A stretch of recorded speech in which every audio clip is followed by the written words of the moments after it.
You're here to celebrate, first of all, the new release of one of your books, When My Body Was a Clenched Fist. So let's talk a little bit about that, because Okay. I was moved. And I hate, I'll tell you this, right? One thing about me, I hate reading anyone else's poetry because I hate to be influenced by people. But when I read your stuff, I was like thirsting for more. Oh, thank you. Thank you. It was a tough collection to write. But the premise of the book is really on how Black men, Black youth really embody their experiences. And some of them are pretty traumatic, right? And how eventually that affects their mental health, which is something I don't necessarily think is often part of the conversation.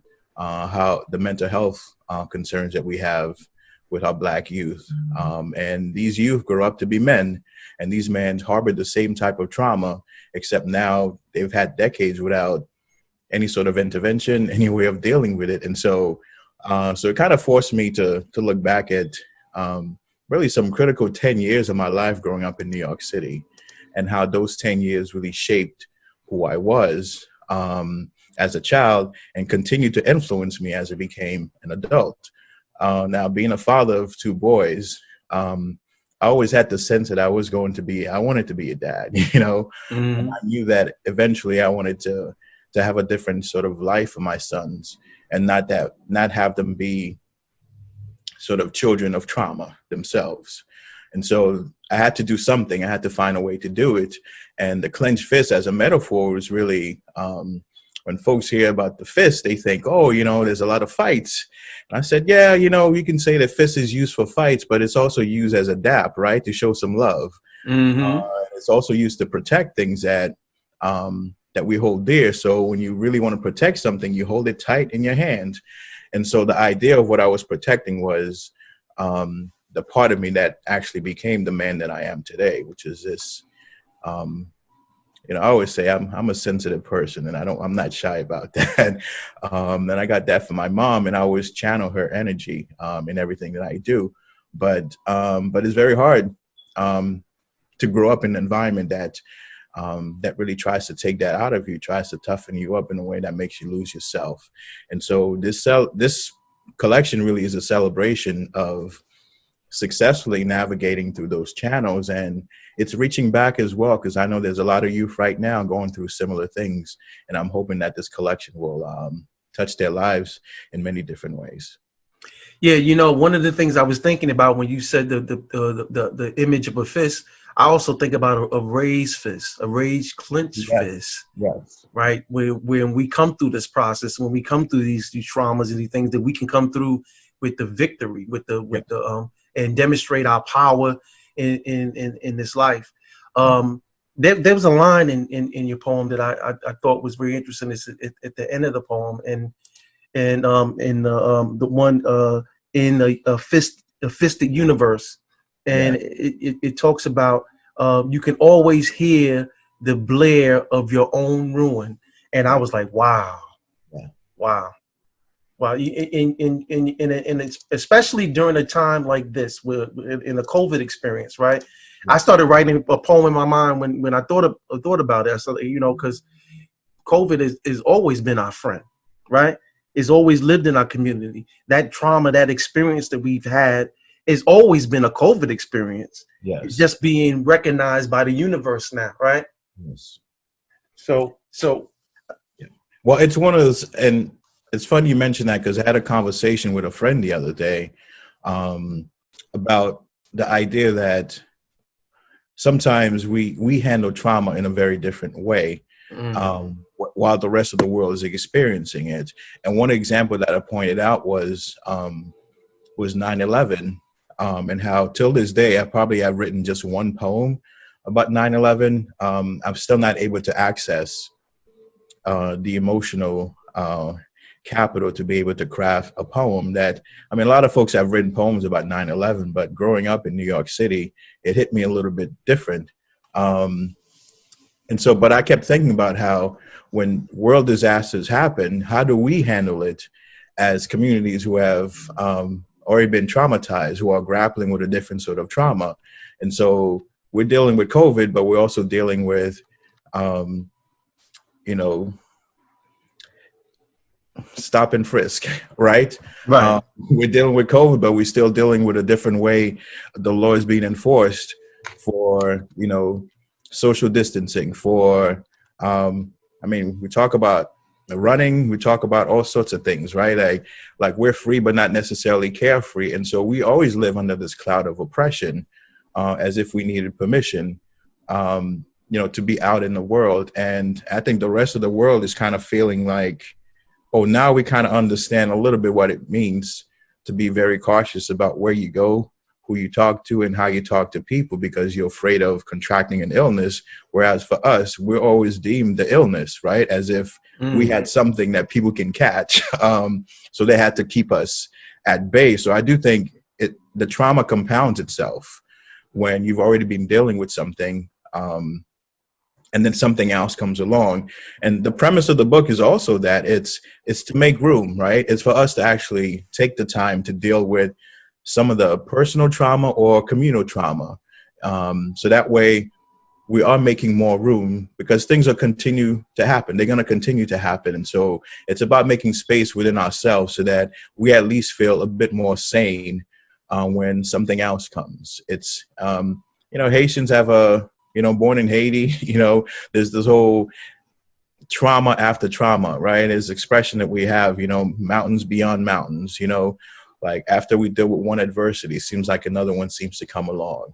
And so I think growing up with that, I always feel like, well, how do you handle, you know, what are the valleys between these mountains, right? They're spaces, they're voids, which means at some point when you get over that mountain, you know, create that space, deal with it. And not that you're being pessimistic that something bad is going to happen, but as black folks growing up in a world that doesn't necessarily always see us in the way that they should, there's always something around the corner. Well, you know, when you talked about you being a brother from Haiti and stuff, I thought it was. I'll tell you, just want to relate a quick story about something that came to mind. I remember when I was at Stony Brook University and I had the opportunity to hear Ozzie Davis speak. And Ozzie Davis, you know, had a universal appeal and a universal mindset. And the thing that he spoke about was the power of the drum. And he talked about the Haitian Revolution.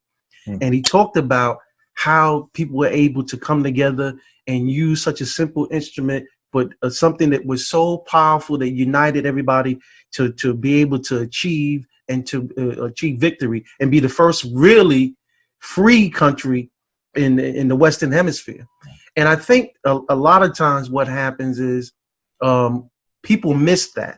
People miss the contribution that Haiti has made. It was your other poem that it said "born to triggers," and that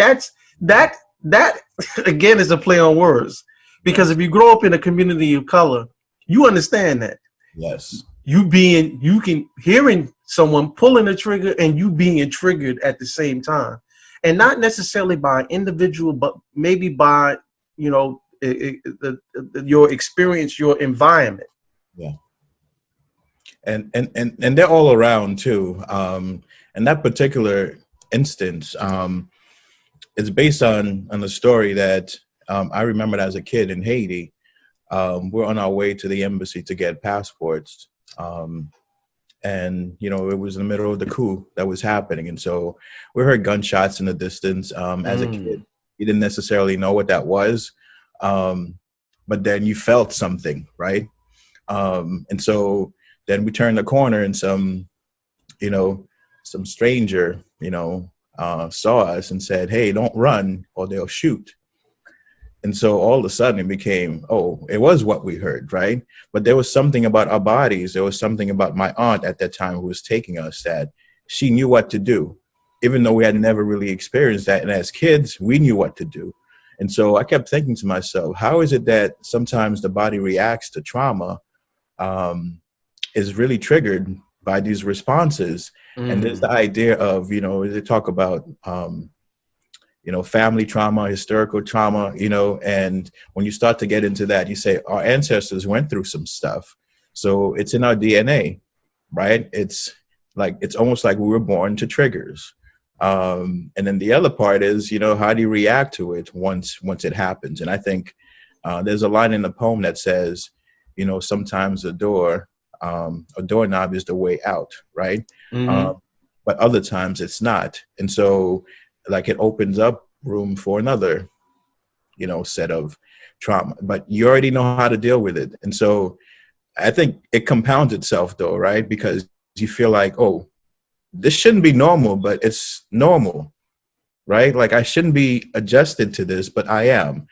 And it's not that I'm fine with this, but I'm fine, which doesn't make any sense whatsoever. How, you know, people can go on, have barbecues, have fun, right? But they live in an environment that's constantly triggering them, you know, when they hear something. So the poem was very personal, but it's also, as you said, it applies universally to those who are born to triggers. And if we continue to ignore where people are born or what they're born into, then we sort of cultivate a culture of conformity. So we conform to the environment. We say that's just how it is. And we never necessarily reach out to those people to make sure that they're okay. One of the things I kind of mentioned with the book and why it was really tough to write, but why I really wanted to have this conversation about triggers is that we don't necessarily make the news. And the we I'm talking about is if you're not committing a crime, or if you're not being, you know, targeted for something, you know, you're not necessarily making the news, meaning there's a need in that community. How are people dealing with, you know, the children who got to witness what happened in Ferguson, right? Mm. No one is making is doing a story on that. No one is making sure that these kids are all right. And I love the idea that we bring attention to an area in protest and at times at adversity. But I like to function in the quiet moments after that, right? When all the cameras have gone away, what has happened to that community? It was obviously disturbed by something. And those people are still processing what's happening, but no one is actually paying attention to how they're processing it. So a lot of folks are self-medicating.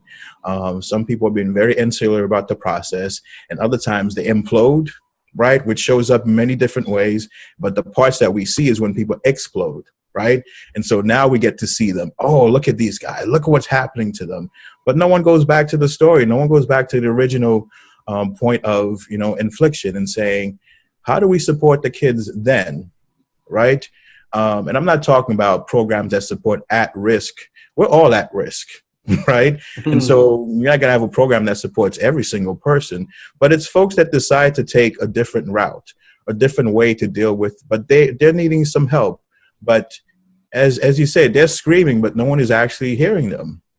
You know, so in a way, in that poem, in A Fisted Universe, it's almost like we're screaming in space, right? Where they say there's actually no sound. But Right. even if you don't, that person can hear themselves screaming and they're realizing people are looking at them and no one is really doing anything. Plus, even if you can't hear me, the mouth looks a certain way when someone is screaming. It's not like we're doing it silently, right? Our Right. hands are waving, you know? And so it's like, even if I can't tell what you are saying, I'm looking at your face. I'm looking at how you are reacting to what's going on. And I can see that you're in distress. And so the body itself, as a metaphor, as a clenched fist, look at me. You don't have to know what I'm going through. Look at me. Look at how my body adjusts to what's going on. You can tell that something is happening. And I'm just hoping that to bring some attention to that so that we can start focusing on bringing our youth up so that they grow up to be mature adults. Not completely free of trauma, but at least dealing with ways to deal with their trauma.